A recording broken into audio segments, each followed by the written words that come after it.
Маринков, който миналия път се насълзи, като видя тази битка, и днес отново се насълзи. Разбира се, за мен това е една от най-прекрасните битки, на която забележете какво пише. Никой не е по-голям от хляба. Да. Никой не е по-голям от хляба. И никой не е по-голям от вас, присъстващите тук. Аз бих искал да ви призова всичките да гледаме така, както дядо Йоцо гледа от тази битка.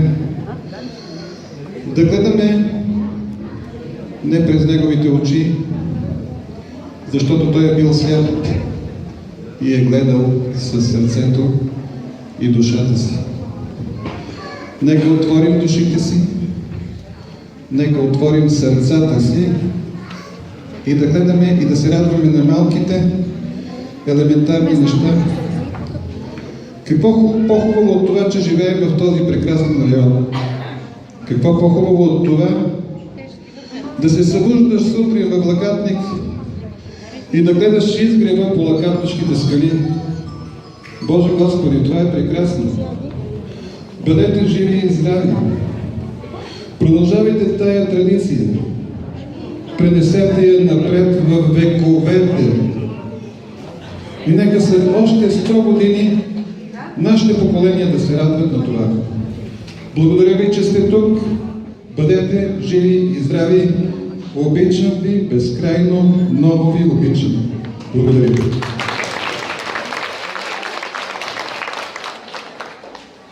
И това е наградата на тази прекрасна жена. Йорданки.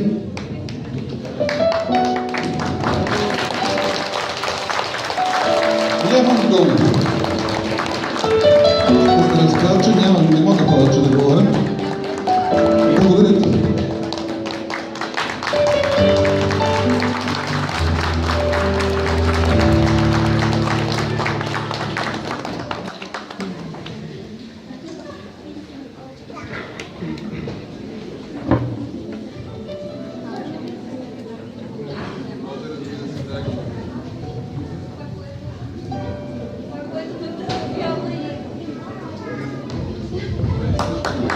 Аплодисменти за малкия участник, разбира се, той също заслужава това. Благодарение на него е тази награда, защото той ни показа как се танцува ръченица. Я кажи как се казваш. Кажи как се казваш. Другата година задължително. Чакаме ви. Продължаваме с следващата награда. Отново Христо Йовов връчва. Следващата награда е за колективно участие на моите приятели от Клуб Доверие, които искам да им